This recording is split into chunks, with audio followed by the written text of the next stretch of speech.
Hi, I'm DJ Rad Key, and welcome to what is now my 38th vlog in the series. It's Wednesday, August 1st, 2018, and I want to start this month out fresh. I want to forget about past ideas, past concepts, things I've done wrong, things I've done right. I want a fresh start, and part of that fresh start will be developing more of my resume and finding new gigs with a new outlook on how to get gigs. Last month, I struggled getting gigs. I only had 2 gigs last month and only 1 was paid with 1 cancellation. So very disappointing. So I don't want to set goals. I don't want to set weekly goals because I didn't make my weekly goals. The last 2 I set. One was finding a gig, which I didn't, and another one was making that mix, which I didn't. So to keep you a little updated on what is the DJ Rad Key train of music is 2 mixes are coming soon live. One will be a dance EDM mix and one's going to be a cleaned up rap mix. So that's what's on the agenda. I'm not going to talk about future gigs until they creep up. I am going to talk about knowing my worth as a DJ, knowing my worth in life. I feel I've been a DJ at a semi-professional level for what will be about 2.5 years.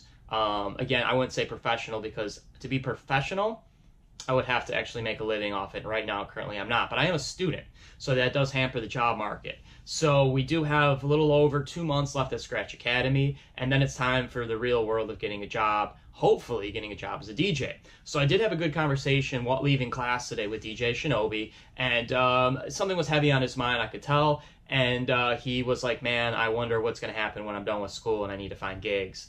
And I was thinking the same thing but not saying it, and my situation is a little different because I have to become a working DJ. He does have a job, actually, a paying job outside of DJing, and he lives at home, so his bills are a lot less. So again, where his standpoint is, he's a good DJ, very talented musician, but he's got doesn't have a DJ resume. He just doesn't. He has house parties. He has a bunch of house parties, but that's not a DJ resume. And he's also not a restaurant-friendly, lounge-friendly DJ. I'm not saying he couldn't play that kind of music for that crowd, but being 19 and an experienced DJ, unless he knew like the owner or has an extremely good connection at a restaurant, it'd be very tough. It's going to be very tough for me as a new DJ with not a lot of connections, but I do have restaurant experience. So I hope all my experience comes into play, but where I struggle with is knowing my worth, because right now I have no job and really no income coming in from DJing. So I'm almost willing to take jobs. I would DJ for free, obviously, but that's just not how it gets done. So knowing the worth or my worth, I currently feel I'm in about the $50 an hour range. And as far as ranges go, I'm not going to discuss the top tier DJing like Live in Miami or Story nightclub or Vegas clubs or New York clubs. I'm talking about mid-tier to low-tier restaurant, bars, lounges. I don't know the primo market, but I have heard that sometimes the primo market doesn't pay as well as you would think, just because a lot of DJs are hungry and willing to come on as a resident at a modest rate to build the Instagram following to say, hey, I play here every week. And actually a DJ I know named Junior Kong, who's elevated himself very quick through the rankings of South Florida, played in Las Vegas. And I'm so curious to find out what he made, and I don't think I'll end up asking him. But like hypothetically, if he said I played for free, I'd be like, dude, that's an awesome gig. Because the ability to play a place like Win Encore is astronomical as far as resume building. I mean, my boy who I've talked about, Johnny Doe, he's played EDC Las Vegas, and that's on his resume forever. And I am blown away by the fact he was able to pull it off. I'm so happy for him. That's awesome getting his resume, and therefore he's able to get gigs like at the office. I need that. I need that as a DJ. I need a couple places where they're just like, man, our DJ called off sick. We know you can hold it together. And again, maybe I'm not there. I got still multiple months left in the academy and, years to grow and climb on my mixing ability and my skills. But man, like I hope I get a big break like my boy Junior Kong did, or, other DJs around. Everybody kind of catches their break and gets a good gig. So I'm hoping that comes. So like I said, with the exclusion of the high-end primo DJ market, I feel like you have maybe 4 tiers. The first tier, top tier, the primos. Those are guys doing all the big events. You're talking like maybe even in the thousands of dollars an hour. I just don't know that market, so I'm not going to talk about it. We'll call that the 5th tier. The 4th tier, we'll talk about high-end restaurants that can pay the bills. We'll talk about very active, high volume restaurants that can pay the bills. And we'll talk about primo spots that have a reputation for good DJs and have to pay for good DJs. And I'm not going to list the names of clubs and all that, but you have an idea of where I'm coming from. A place like America's Backyard in Fort Lauderdale. The DJs are going to be pretty good. They have to be pretty good. They charge a cover. They get people in. They expect a high-end, high-level DJ with professionalism and talent.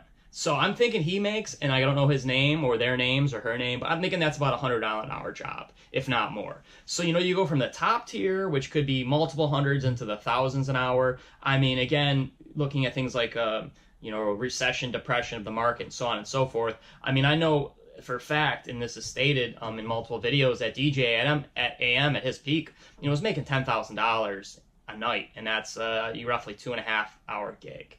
That's $10,000, and that's DJ AM, and that was at the height of the market and what a DJ was worth. And I know it's changed and events changed, but that was a residency. He was getting that every weekend.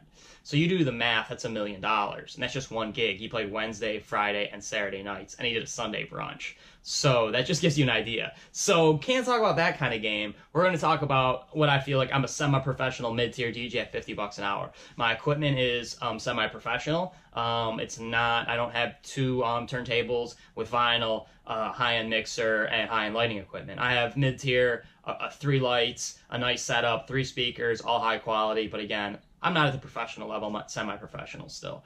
And then there's, you have your third tier, like I said, would be me, the semi-professional, or would be like almost a tip or for friends. Like, hey, we know you're a DJ. It's a Wednesday night. My boy's having a house party. If I throw you $100, you DJ for like 4 hours. Sure. You know what I mean? You're not going to be like, well, man, I charge $50 an hour. Sorry. Like, it's your boy or it's a friend of a friend. If it's like a kid party, that's an exception. Hey, my kid's having a party. Can I throw you like $100? You DJ for a couple hours. I'll feed you. And cool. That's awesome. I'll do it. You know what I mean? And I feel that's still knowing my worth, but also being a nice human being. And then I feel like anything, I also have to be, there's exceptions. I've done fairly recently a school fundraiser, and I did it, only charged $30 an hour, which is below my worth. But it was a school fundraiser, and it was a Saturday afternoon gig. So I made $120. It was 4 hours. So for me, an easy day, a beautiful day out, 2 simple speakers, no set list, just play kid-friendly music, nothing off the wall, get on the mic once in a while, take some requests, $120, here you go. And it's for a school fundraiser. I mean, everybody wins on that. If it was for a bar that was making a ton of money, and they wanted a DJ, and they're like, hey, can you do it? I'd be like, well, hey, man, that's kind of under my tier, But again, at this point, to wrap up this vlog, is I really, really, really, really want to play. I want to play more gigs. I'm getting envious of other DJs playing, and that's not good. I should never be envious of another DJ. DJs are DJs, man. Some get good gigs, some get bad gigs, some get great gigs. Everybody plays in different tiers at different points, but man, I want to raise up out of that tier 2 basically right now, where I'm basically playing for friends for money. I want to at least be able to make $50 an hour. So I am on a website. It's called Gig Salad, and I've had an extreme amount of luck with it in the past, and I'm not having so much luck anymore. I pretty much keep a standard going rate of $50 an hour, and I always used to get gigs at that rate, and sometimes I charged more and sometimes got it based on some circumstances, which circumstances I'll throw out you real quick would be like holidays. The big 3 in South Florida, which I've gone through a few cycles now, is New Year's Eve, St. Patty's Day, and Cinco de Mayo are the big 3, where every DJ is, I've gotten multiple calls on all 3 of those, and I can charge more than over my $50 an hour. Those should be $100 an hour nights. They weren't all this year, but there's exceptions to the rules and so forth. But I mean, those are 3 solid DJ nights you can lock in for getting paid, and probably long gigs might be able to double up too. Halloween weekend is big, depending on where Halloween falls. If Halloween's on like a Friday or Saturday, that's awesome, even on a Sunday, because people do big on Saturday night. You also have like Memorial Day, Labor Day, 4th of July, depending where you're at. Florida's a little different because it's so hot, so maybe those 3 weekends or week periods would be great up further north or where it's cold, but that's like as far as the DJ market goes. And then you have like a summer wedding season as well. So that's how money's getting made, and I feel like December, every DJ should crush it because everybody has holiday parties. Whether it's a themed holiday party, a work-related party, end-of-the-year party, a wrap-up, people do party and spend money towards the end of the year, especially when they know their budget constraints and restraints and know that they can hire a DJ. So I had a lot of luck last December, and I hope you do out there too if you become a DJ.